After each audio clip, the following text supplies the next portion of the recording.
After causing the death of Gwen Stacy, the Green Goblin makes his final stand against Spider-Man in Death of the Green Goblin.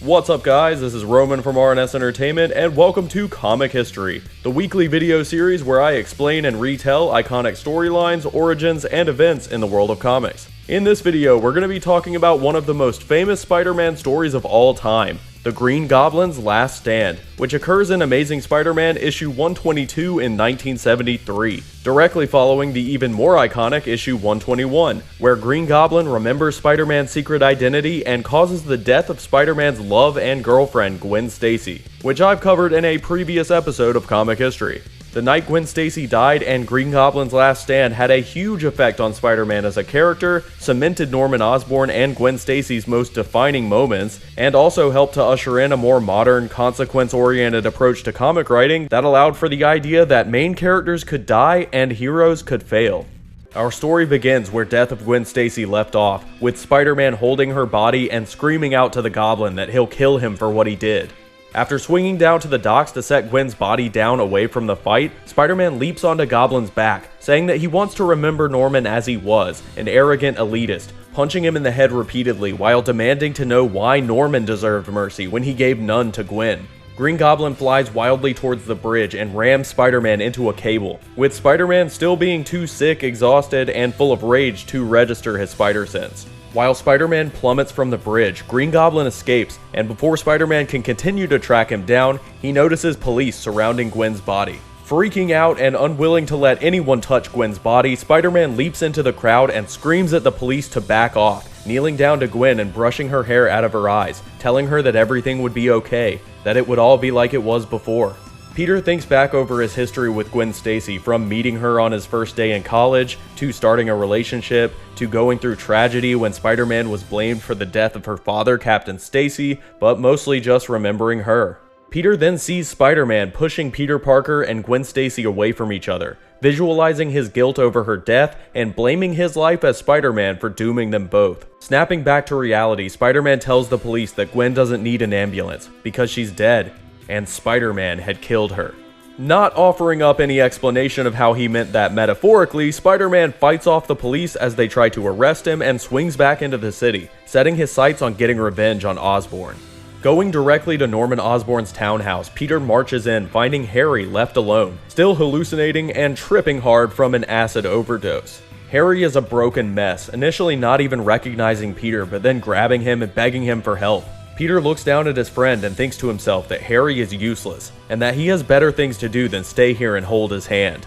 Peter begins to walk away, and Harry continues to beg him not to leave, with Peter deciding while Harry screams for help that revenge is the only thing that matters to him, leaving his friend alone in the house and slamming the door. Peter then suits back up as Spider-Man and goes to the Daily Bugle, where he gets Robbie Robertson to use his sources to somehow find out if Norman Osborn had been seen at any of his properties in the last hour. Robertson manages to get Spider-Man an address that Norman had been seen at recently, and before Spider-Man can leave, J. Jonah Jameson charges into the room, declaring that Spider-Man was a murderer and had killed Gwen Stacy, with Spider-Man webbing his mouth shut and leaping out of the window. Spider-Man makes his way to a derelict warehouse where Norman Osborn has created a base of operations as the Green Goblin, ranting crazily to himself that once Spider-Man was dead, he would be free, that he would conquer and build his empire. And hearing a noise, he leaps onto his glider and flies through a side door, planning to ambush Spider-Man and finish him quickly. Spider-Man manages to ambush Goblin instead, knocking him to the ground and stomping on his glider. Goblin screams that he'll pay for that, and Spider-Man becomes enraged that Goblin would be mad about a glider when he had taken the love of Spider-Man's life. Hitting Goblin again and again, Spider-Man screams at him that he took Gwen away from him, and only barely manages to pull back before he beats him to death.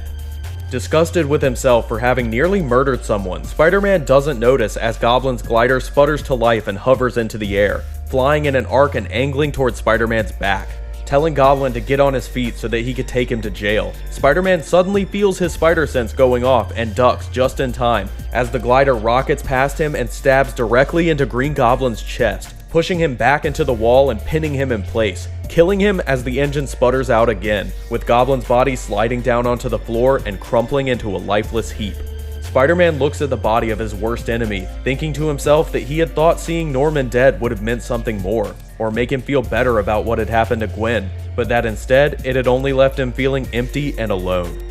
In the epilogue, Peter returns to the apartment he shares with Harry Osborn, finding Mary Jane waiting alone for one of them to get home. When Mary Jane says that she had heard about Gwen dying, Peter lashes out at her, saying that Mary Jane doesn't care about anything or anyone, telling her to get out so that he wouldn't spoil her fun. Shocked and beginning to cry, Mary Jane turns to leave, but then stops and closes the door, staying with Peter to be there for him and help him grieve.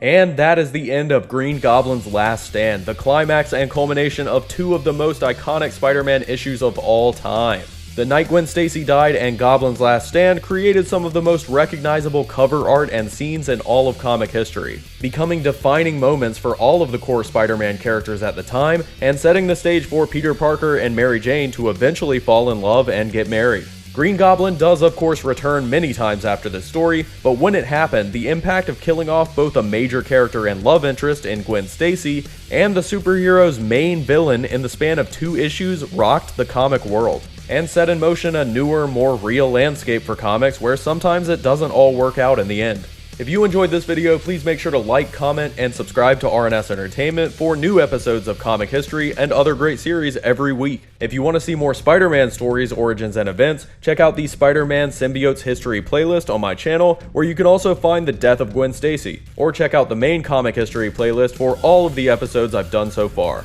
If you want to help support bringing comic storylines and commentary to you guys each week, along with getting extra videos and other cool rewards, you can check out my Patreon at patreon.com/rnsentertainment. Thanks to Drew Miles for being a $10 patron this month, and I will see you all next time.